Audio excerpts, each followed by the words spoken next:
Budget कार्यान्वयन गर्न सरकारले ठोस पहल कदमी लिने अर्थमन्त्री विष्णु प्रसाद पौडेलको प्रतिबद्धता।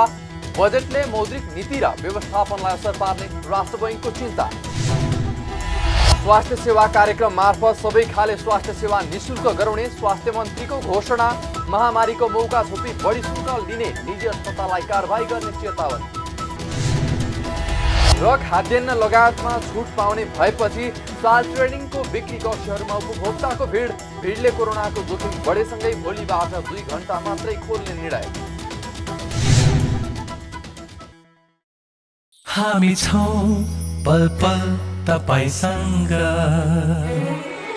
हिमाल पहाड तराईसँग, साथ छ हाम्रो बढ्ने कदमलाई। सलाम छ ती पोरखे हातहरूलाई, जिन्दगी सजाइदिन्छौँ हामी, हर सासको साथी बन्छौँ हामी।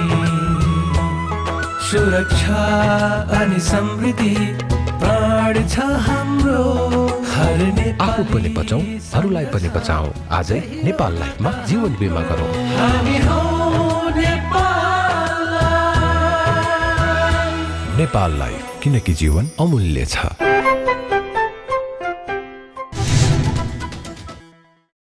नमस्कार, कारोबार समाचारमा स्वागत छ। अब समाचार विस्तारमा। अर्थमन्त्री विष्णु प्रसाद पौडेलले आर्थिक वर्ष 2078-79 को बजेट कार्यान्वयन गर्न सरकारले ठोस पहल कदमी लिने प्रतिबद्धता व्यक्त गर्नुभएको छ। सोमबार नेपाल आर्थिक पत्रकार संघले आयोजना गरेको बजेट कार्यान्वयनका चुनौती र तिनका समाधानका विषयमा गरेको भर्चुअल छलफल कार्यक्रममा बोल्दै अर्थमन्त्री पौडेलले आगामी आर्थिक वर्षका निम्ति ल्याइएको बजेट कार्यान्वयन हुने दोहोर्याउनु भएको हो। चुनावी सरकारले ल्याएको बजेट कार्यान्वयन हुन कठिन हुन सक्ने आशंका गरिएको प्रति लक्षित गर्दै उहाँले बजेट कार्यान्वयन र निर्वाचनको विषय सँगसँगै अगाडि बढेको प्रतिबद्धता व्यक्त गर्नुभयो।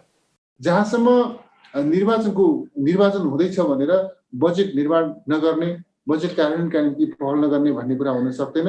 निर्वाचन आउँछ, निर्वाचन सम्पन्न हुन्छ र निर्वाचनबाट नयाँ जनादेशका साथ नयाँ सरकार बन्छ। त्यो हाम्रो चाहिँ संवैधानिक प्रबन्ध नै हो। त्यो प्रबन्ध एकातिर कार्यान्वयन हुन्छ भने अर्कोतर्फ हामी बजेट निर्माण गर्ने र त्यसलाई कार्यान्वयन गर्ने प्रक्रियामा पनि अगाडि बढी नै रहेका हुन्छौँ। यी दुवै चिज सँगसँगै अगाडि बढ्छन्। एउटा गर्दा अर्को छोड्नु पर्ने वा छोड्न मिल्ने भन्ने अर्थमा हामीले बुझ्नु हुँदैन। बजेटको कार्यान्वयन र निर्वाचनको विषय एउटा छोड्नु पर्ने र एउटा समाउनु पर्ने विषय होइन। यी दुवै चिज एकसाथ अगाडि बढाउनु पर्ने विषयहरू हुन् भन्ने मलाई लाग्दछ। यस्तै अर्थमन्त्री पौडेलले सरकार चुरेको संरक्षणमा प्रतिबद्ध रहेको बताउँदै चुरे क्षेत्रमा कुनै पनि प्रकारका उत्खनन नहुने पनि बताउनुभयो। त्यस क्षेत्रको एक दोको माटो पनि नझिकिने उहाँले स्पष्ट पार्नुभयो।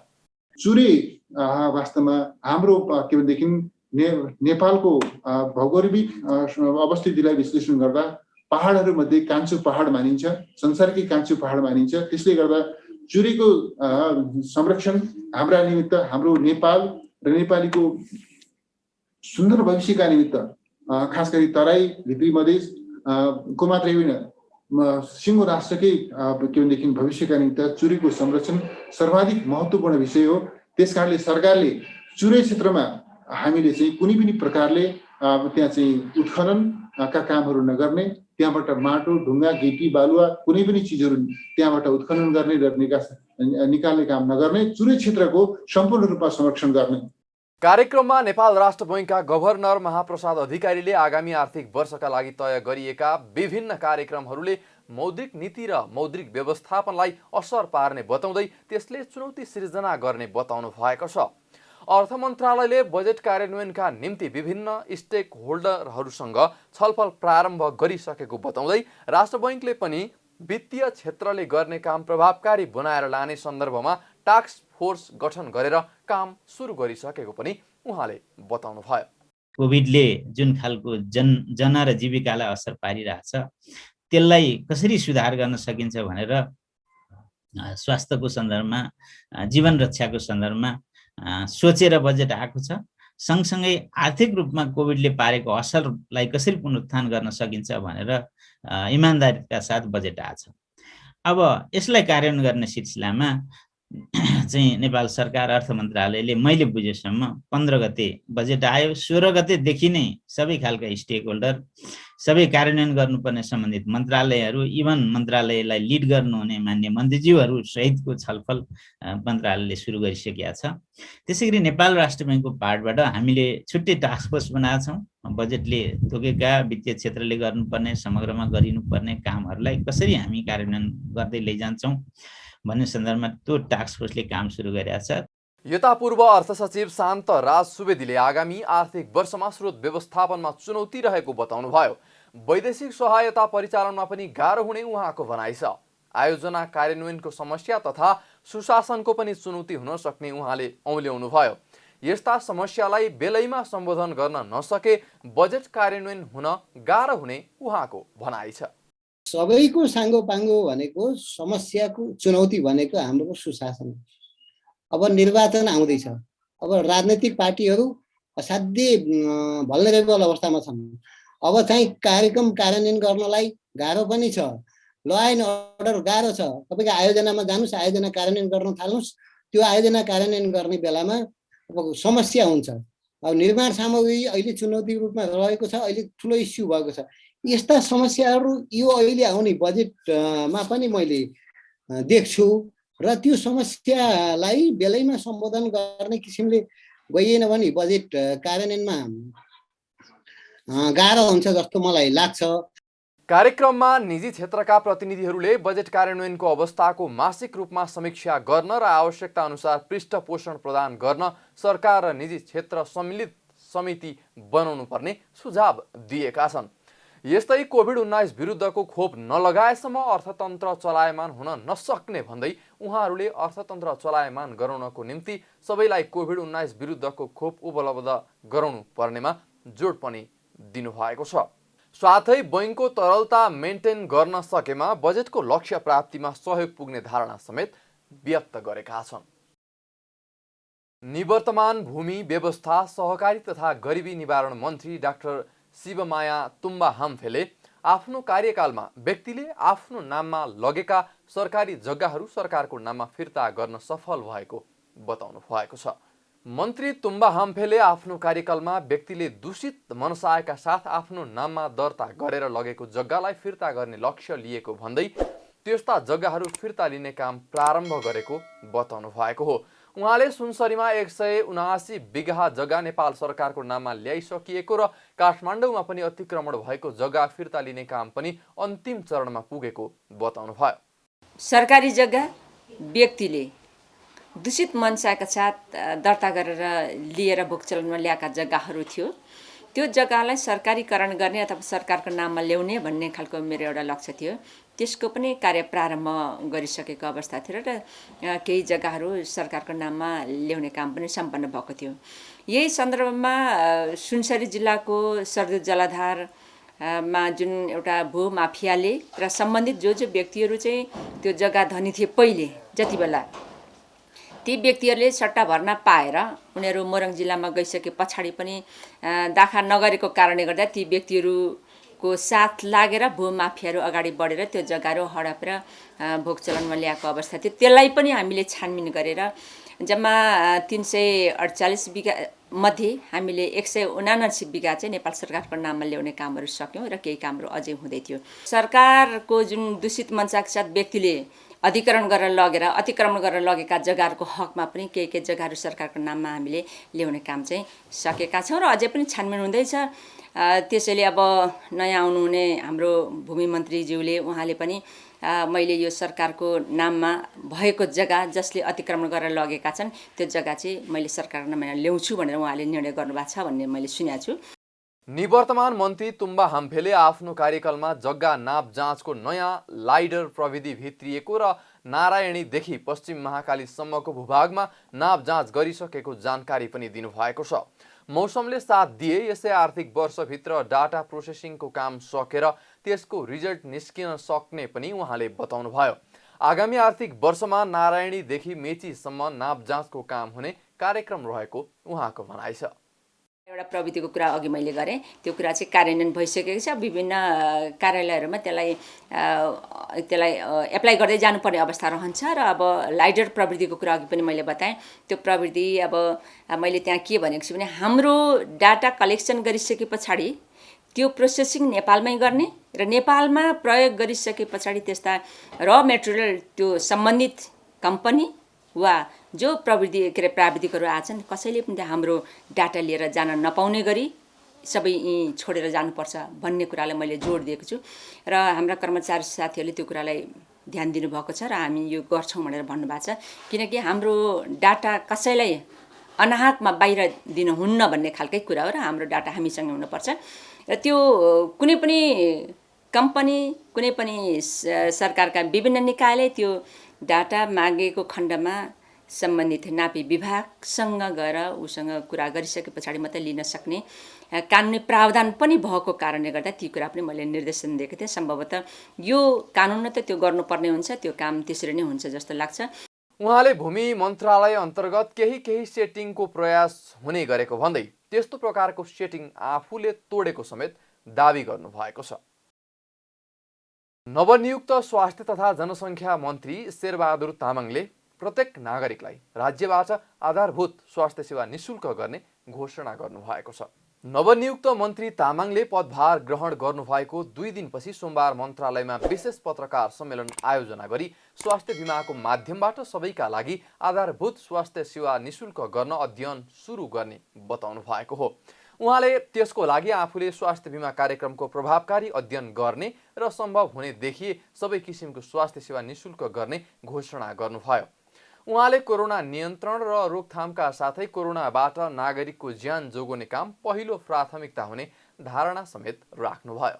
कोरोना मात्र होइन, अन्य सबै उपचारको यदि हामी सफल भयौँ भने, यदि हाम्रो अध्ययनले प्रमाणित भयो भने सबै नागरिकका सबै खालका उपचारहरू निशुल्क गर्न सकिन्छ कि हामी यो सम्बन्धी अध्ययन पनि गर्ने कुराको म तपाईँहरूलाई जानकारी गराउँदै, त्यसो भने यस्तो स्थितिको अन्त्यको लागि के गर्न सकिन्छ यो सम्बन्धी हामी विस्तृत अध्ययन गर्छौँ, अन्तर्राष्ट्रिय अनुभव पनि लिन्छौँ र योबाट यो बिमाको पुनर्संरचना गरेर यो सम्बन्धी कार्यक्रमलाई हामी अगाडि बढाउने भनेरै हामीले यो सम्बन्धी कुरालाई प्राथमिकताका साथ उठाएका छौँ। जहाँसम्म वीर हस्पिटल जुन न्याम्सको उसबाट चल्छ र त्यहाँभित्र रहेका खास गरी यो पढाइको तर्फ, खास गरी मेडिकल कलेज तर्फको विषयहरू उहाँहरूले नै अहिले नेतृत्व गरिराख्नुहुन्छ। मन्त्री तामाङले कोरोना महामारीको बेला बढी शुल्क लिने निजी तथा सरकारी अस्पताललाई कारवाही गर्ने चेतावनी पनि दिनुभएको छ।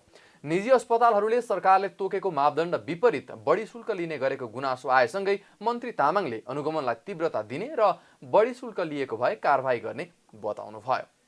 बिरामीहरूलाई उनीहरूलाई चाहिँ उपचार गर्नको लागि सरकारले तोकिदिएको दर रेट र त्यो दर रेटभन्दा बढी एक्सेस गरेर कसैले बिल जोडेको पाइयो भने त्यो जुनसुकै स्वास्थ्य संस्था होस् त्यसको अनुगमन, मैले अघि नै भने अनुगमन गर्ने सरकारका विभिन्न मन्त्रालयहरू छन्, विभिन्न अङ्गहरू छन्, त्यसबाट चाहिँ हामीले अनुगमन गरेर त्यस्ता स्वास्थ्य संस्थाहरूको के हो भन्ने कुराको बारेमा हामीले अनुगमन गर्छौँ।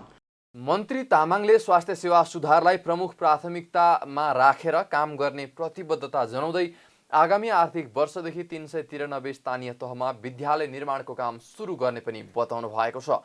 अबको केही दिनभित्रै शिलान्यास गर्ने र असारभित्र टेन्डरको काम सम्पन्न गरी आगामी आर्थिक वर्षदेखि निर्माण सुरु हुने बताउनुभयो। मन्त्री तामाङले दोस्रो डोज खोपको पर्खाइमा रहेका ज्येष्ठ नागरिकलाई खोप दिन सरकार प्रयत्न गरिरहेको बताउँदै सबै दात्री निकाय तथा मित्र राष्ट्रहरूसँग मन्त्रालयले निरन्तर छलफल गरिरहेको पनि बताउनुभयो। यसका साथै महामारीबाट बालबालिकालाई प्रभावित गर्न सक्ने कुरालाई मध्यनजर गर्दै बालबालिका मैत्री स्वास्थ्य संरचनामा जोड दिने पनि मन्त्री तामाङको भनाइ छ। नेपाल चिकित्सक सङ्घले देशभरका विभिन्न स्वास्थ्य संस्थामा 30 करोड मूल्य बराबरको स्वास्थ्य सामग्री हस्तान्तरण गरेको छ। शनिबार पत्रकार सम्मेलन गरी सङ्घले देशभरका 200 भन्दा बढी स्वास्थ्य संस्थामा स्वास्थ्य सामग्री प्रदान गरिएको बताएको हो। चुची फाउन्डेसन ताइवानको सहयोगमा चिकित्सक सङ्घले केन्द्रीय अस्पताल, प्रादेशिक अस्पताल, जिल्ला अस्पताल, प्राथमिक स्वास्थ्य केन्द्र र मेडिकल कलेजमा oxygen plant, monitor, oxygen concentrator, ventilator, HFNC, PP लगायत 30 करोड मूल्य बराबरको स्वास्थ्य सामग्री हस्तान्तरण गरिएको सङ्घका महासचिव बद्री रिजालले बताउनुभयो।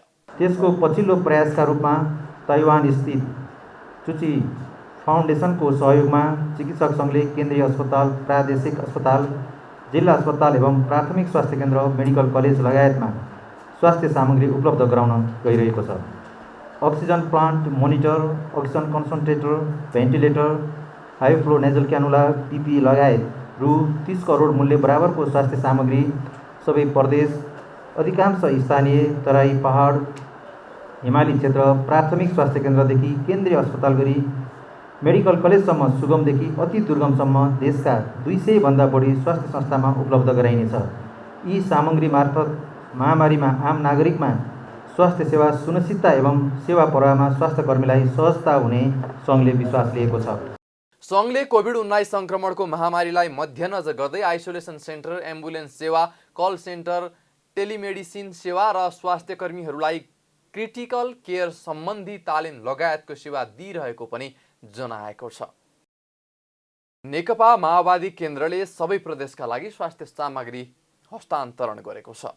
कोभिड-19 का विरुद्ध प्रयोग हुने विभिन्न स्वास्थ्य सामग्रीहरू माओवादी केन्द्रका अध्यक्ष पुष्पकमल दाहाल प्रचण्डले सोमबार पार्टीका प्रदेश इन्चार्ज मार्फत सबै प्रदेशका लागि हस्तान्तरण गर्नुभएको हो। सो स्वास्थ्य सामग्रीहरू चीन माओवादी केन्द्र प्रवास समन्वय कमिटी र पार्टीको स्वास्थ्य विभाग सङ्गठनबाट प्राप्त भएको जनाइएको छ। सामग्रीहरू N95 mask, oxygen generator, antigen, thermal gun, oximeter, खाली अक्सिजन सिलिन्डर र भरेको oxygen cylinder, PP set, surgical gloves, sanitizer, face shield लगायत रहेका छन्। साल्ट ट्रेडिङ कर्पोरेसनले मङ्गलबारबाट दैनिक 2 घण्टा मात्र खाद्यान्न, एलपी ग्यास लगायतका सामग्री बिक्री वितरण गर्ने भएको छ। यसअघि कर्पोरेसनले बिहान 10 बजेदेखि बेलुकी 3 बजेसम्म बजेट भाषण मार्फत घोषणा गरिएको सहुलियत दरमा खाद्यान्न, एलपी ग्यास लगायतका सामग्री बिक्री वितरण गर्दै आएकोमा मङ्गलबारबाट भने बिहान 7 बजेदेखि 9 बजेसम्म मात्रै बिक्री वितरण गर्ने भएको हो। सरकारले बजेट भाषण मार्फत निषेधाज्ञा अवधिभर खाद्यान्न, एलपी ग्यास लगायतमा 20% छुट दिने निर्णय गरेको छ। सो निर्णय शुक्रबारबाट कार्यान्वयन गर्न सुरु गरेको कर्पोरेसनले 2 दिन बित्न नपाउँदै समय तालिका संशोधन गरेको हो। कर्पोरेसनका प्रवक्ता कुमार राज भण्डारीले कोरोनाको समयमा दिनभर बिक्री कक्ष खुल्ला राख्दा उजुरी परेको बाट 2 घण्टा मात्र सञ्चालन गर्ने निर्णय भएको जानकारी दिनुभयो। उहाँले दिनभर बिक्री वितरण गर्दा भिडभाड झन बढेको स्वीकार पनि गर्नुभयो। एक हिसाबले केही जनताहरू खुसी छन्, कमसेकम 20% पाए भन्ने पनि छन्। दोस्रो, यो निषेधाज्ञामा यत्रो घाममा लाइन लागेर किन 20% छुट पाएपछि धेरैजना उपभोक्ता आउनुभएछ, हामीले धेरै बेर लाइनमा बस्नु पर्यो भन्ने गुनासोहरू पनि छन् होइन। किनभने हामीले यो सुरु हुनुभन्दा पहिला हाम्रो एउटा कम्प्युटर बिल काटिन्थ्यो, हामीले 3-3वटा बिल काटेको छौँ अहिले। त्यही पनि उपभोक्ताहरू घन्टौँ लाइनमा बस्नुपर्ने अवस्था देखिएको छ। यसलाई र विभिन्न किसिमको उजुरी पनि परेको छन्। यो निषेधाज्ञामा यस्तो किसिमको लाइन लाउन पाइँदैन होइन, लाइन लाउन पाइँदैन। निषेधाज्ञा चाहिँ जिल्ला प्रशासन कार्यालयले निषेधाज्ञा गरेको छ, यसमा भएन 7 बजेदेखि 9 बजीसम्म मात्र खोल भन्ने किसिमको कुराहरू पनि आइरहेछ। सिडिओ साहबसँग बारम्बार छलफल हुँदैछ, अर्थ मन्त्रालयले पनि बारम्बार छलफल गर्दैछौँ। सायद हामीलाई पनि यस्तो किसिमको दबाब आएछ। भोलिदेखि हामीले यो दिउँसो नगरेर भोलि बिहान 7 देखि 9 बजीसम्म मात्रै नेपाल सरकारले जुन निषेधाज्ञा जारी छ त्यो मात्रै, जस्तो खाद्य तथा व्यापार कम्पनीले गरेछ त्यही मात्रै गर्नुपर्ने जस्तो बाध्यता आउन आँटेको छ। यो भयो भने हामी भरेसम्ममा यो सूचना जारी गर्छौँ। यता सरकारले दिएको सहुलियत लिन नागरिकहरू जारी निषेधाज्ञाको प्रवाह नगरी घण्टौँसम्म लाइन बस्न बाध्य भएका छन्। उनीहरूले सरकारले बिक्री वितरणलाई व्यवस्थित बनाउन नसक्दा सामान पाउँछु कि पाउँदिन भन्दा पनि कोरोना पाउने पक्का भएको भन्दै आक्रोश पोखेका छन्। यस्तै कोरोनाको जोखिम थप बढ्दो क्रममा रहेको कारण स्थानीय प्रतिनिधिहरूको रोबरमा विभिन्न चोकचोकमा बिक्री वितरण गर्न पनि सुझाव दिएका छन्। साथै सरकारले जम्मा 2 किलोको दरले मात्रै खाद्यान्न बिक्री गरेर झुक्क्याएको समेत गुनासो गरेका छन्। कति बेलासम्म लाइन बस्ने? मैले सामान राम्रो पाउँछु कि पाउँदैन त्यो मलाई थाहा छैन, तर कोरोना मैले पक्का पाउँछु मैले। बिहान आएको थिएँ अनि बिहान फेरि फर्केर गएर फेरि अहिले आएको। बिहान आउँदा धेरै थियो लाइन, अनि घरमा बच्चा छोडेर आएको थिएँ, अनि फेरि अनि अहिले आएको। यहाँ त हामी जनतालाई भेडा बनाएको रहेछ। जम्मा 2-2 किलो 1-1 किलो दिएको छ। मान्छेको आँखा छारवाला छ। जस्तो हामी सिल्चेटारबाट आयो नि, त्यहाँ अब हजुरको शालिग चोक, पार्टी चोक भन्ने एउटा सेन्टर ओपन जक्सन जस्तो छ कि त्यो एरियामा चाहिँ यति बजेबाट यति बजेसम्म सरकारले जुन उपलब्ध गराएको सामग्रीहरू छ नि त्यो ठाउँमा चाहिँ के अरे हाम्रो आम नागरिकलाई चाहिँ वितरण गरिन्छ है भनेर एउटा घोषणा गरेर होइन या सरकार टिमबाट या कुनै प्रतिनिधि हाम्रो टोली के अरे सदस्यहरूले चाहिँ एउटा गरेर चाहिँ सबैले म जस्तै अरूलाई पनि जनप्रतिनिधि मार्फत चाहिँ त्यो गर्दै सहुलियत गरिदिएदेखि त राम्रो हुन्थ्यो। अब यी हेर्नुहोस् न अब के अरे कोरोनाको महामारीमा के अरे वञ्चित हुनुपर्छ के अरे बस्नुपर्छ भनेको छ। अब एउटै ठाउँ छ बाध्य भएर आउनु परेछ। अब दोष हाम्रो भयो कि सरकारको हो। साल्ट ट्रेडिङले शुक्रबारदेखि 20% सहुलियत दरमा 5 जनासम्मलाई एउटा परिवार मानेर महिनामा एकचोटि परिचय पत्रको आधारमा 2 किलो चिनी, 2 किलो नुन, 2 किलो पिठो, 1 लिटर तेल र एउटा एसटीसीको एलपी ग्यास बिक्री गर्न सुरु गरेको छ। यस्तै खाद्य तथा व्यापार कम्पनीले पनि प्रति परिवार 30 किलो चामल, 2 किलो दाल लगायत बिक्री गर्दै आएको छ। गएको 2 दिनमा साल्ट ट्रेडिङको भक्तपुर, जडीबुटी, जावलाखेल, कालीमाटी र सतुङ्गलमा रहेको 5वटा बिक्री केन्द्र मार्फत 261 थान ग्यास र करिब 2500 परिवारलाई सहुलियत दरमा खाद्यान्न बिक्री वितरण गरेको छ। अघिल्लो दिन उच्च अङ्कको वृद्धि देखिएको शेयर बजारमा साताको दोस्रो दिन भने सामान्य करेक्सन आएको छ। शेयर बजार मापन गर्ने नेप्से परिसूचक सोमबार 0.21 अङ्कले घटेर 2906.70 अङ्कमा पुगेको हो। अघिल्लो दिन नेप्से परिसूचक 50 अङ्कले बढेर 2906.89 अङ्कमा पुगेको थियो। आइतबार नेप्से परिसूचक हालसम्मकै उच्च अङ्कमा पुगेको हो। सोमबार नेप्से परिसूचक घटेसँगै कारोबार रकममा समेत कमी आएको छ। दिनभर 221 कम्पनीको 3 करोड 54 लाख किता शेयर 15 अर्ब 81 करोड 86 लाख रुपैयाँ बराबरमा किनबेच भएको छ। आइतबार नयाँ रेकर्ड कायम भएको दिन 3 करोड 74 लाख किता शेयर 17 अर्ब 27 करोड रुपैयाँ बराबरमा किनबेच भएको थियो। बजारमा Pokhara finance, central finance, ICFC finance, कामना सेवा, विकास बैंक, श्री इन्भेस्टमेन्ट फाइनान्सको शेयर मूल्य बढेर सर्किट लागेको छ भने 1 दर्जन कम्पनीको शेयर मूल्य करिब 10% बढेको छ। कारोबार रकममा नेपाल रिइन्सुरेन्सले सबैलाई उछिने पनि हिजोको तुलनामा आधा मात्र कारोबार भएको छ। कम्पनीको आज 62 करोड 17 लाख रुपैयाँको किनबेच भएको छ। यस्तै नेपाल पूर्वाधार बैंक निफ्राको 46 करोड 62 लाख, नेशनल हाइड्रोको 43 करोड 56 लाख, लुम्बिनी विकास बैंकको 43 करोड 24 लाख र कुमारी बैंकको 34 करोड 41 लाख रुपैयाँको किनबेच भएको छ। आज वाणिज्य बैंक, व्यापार, होटल र पर्यटन उत्पादनमूलक र लघुवित्त समूहको परिसूचक भने घटेको छ। बाँकी सबै समूहको परिसूचक बढेको छ। सबैभन्दा धेरै वित्त समूहको परिसूचक 8.27% ले बढ्दा विकास बैंक समूहको परिसूचक 6.27% ले बढेको छ। सरकारले आगामी असार 1 गतेबाट विद्यालय स्तरीय कक्षा सञ्चालन गर्ने भएको छ। आइतबार शिक्षा, विज्ञान तथा प्रविधि मन्त्री कृष्ण गोपाल श्रेष्ठले मन्त्रालयका उच्च पदस्थ अधिकारीहरूसँग छलफल गर्दै वैकल्पिक विधि प्रयोग गरेर शैक्षिक सत्र कक्षा सञ्चालन गर्ने निर्णय गर्नुभएको हो। शैक्षिक सत्र सञ्चालन र व्यवस्थापन गर्न स्थानीय तहलाई सम्पूर्ण अधिकार रहेकोले वैकल्पिक सिकाइ कार्यविधि कार्यान्वयन गरी कक्षा सञ्चालन गर्न सकिने मन्त्रालयले बताएको छ। यसै सन्दर्भमा शिक्षा, विज्ञान तथा प्रविधि मन्त्रालयका प्रवक्ता तथा सहसचिव दीपक शर्मासँग आगामी शैक्षिक सत्र कसरी सञ्चालन हुन्छ, कस्तो व्यवस्था गरिएको छ भनेर हामीले सोधेका छौँ। कुराकानीमा प्रवक्ता शर्माले विद्यार्थीको सिकाइलाई रोक्न नहुने भएकोले भौतिक रूपमा पठन पाठन गर्न सम्भव नभए पनि वैकल्पिक माध्यमबाट सिकाइलाई निरन्तरता दिन शैक्षिक सत्र सुरु गर्न लागेको जानकारी दिनुभएको छ। अनि अहिले हामीले त्यो विषय समीक्षा गर्यौँ। समीक्षा गर्दै जाँदा के भयो भने हाम्रो चाहिँ विभिन्न अवस्था देखियो। काहीँ विद्यालयहरूले सबै किसिमका परीक्षाहरू लिएर सम्पन्न गरेर उहाँहरूले विद्यार्थीको मूल्याङ्कन सबै गरिसक्नु भएको छ। काहीँ बिचैमा रोकिएका छन्, काहीँ चाहिँ सुरु नभएको अवस्था पनि छ। अब यो अवस्थामा कसरी जाने भन्दा विद्यार्थीलाई केही न केही सिकाइमा त लैजानु पर्यो। सिकाइ त रोक्ने कुरो होइन, हामीले यो छुट्टी दिने भन्ने विषयको कन्सेप्ट पनि होइन।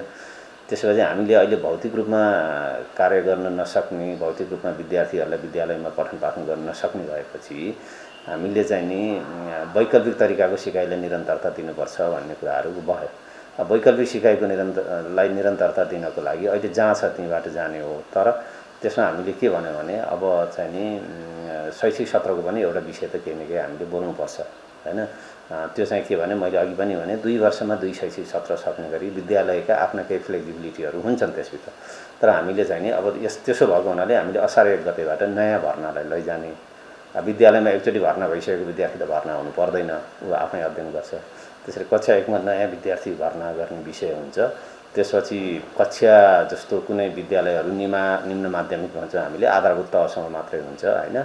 त्यसमा माध्यमिकमा जाँदा अर्को विद्यालय खोज्नुपर्छ। कुनै विद्यालयहरूमा 5 कक्षासम्म पढाइ हुन्छ, 6 कक्षामा पढ्नलाई अर्को विद्यालय खोज्नुपर्छ। हो त्यस्तो अवस्थामा विद्यार्थीहरू नयाँ विद्यालयमा गएर नयाँ विद्यालयसँग भर्ना हुनुपर्छ।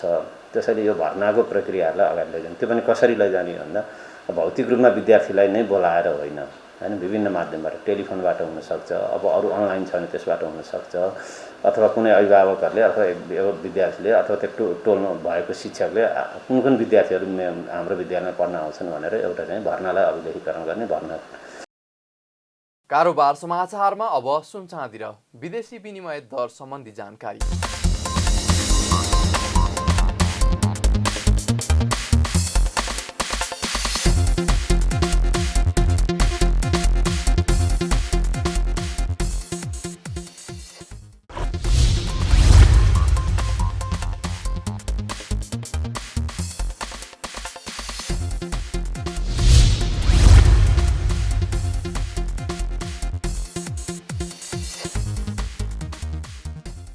बिदा हुनु अघि अहिलेसम्मका प्रमुख समाचार फेरि एकपटक। बजेट कार्यान्वयन गर्न सरकारले ठोस पहल कदमी लिने अर्थमन्त्री विष्णु प्रसाद पौडेलको प्रतिबद्धता। बजेटले मौद्रिक नीति र व्यवस्थापनलाई असर पार्ने राष्ट्र बैंकको चिन्ता। स्वास्थ्य सेवा कार्यक्रम मार्फत सबै खाले स्वास्थ्य सेवा निशुल्क गराउने स्वास्थ्य मन्त्रीको घोषणा। महामारीको मौका छोपी बढी शुल्क लिने निजी अस्पताललाई कारबाही गर्ने चेतावनी। र खाद्यान्न लगायतमा छुट पाउने भएपछि साल ट्रेडिङको बिक्री कक्षहरूमा उपभोक्ताको भिडले कोरोनाको जोखिम बढेसँगै भोलिबाट 2 घण्टा मात्रै खोल्ने निर्णय। कारोबार समाचार सकियो, हामीलाई बिदा दिनुहोस्।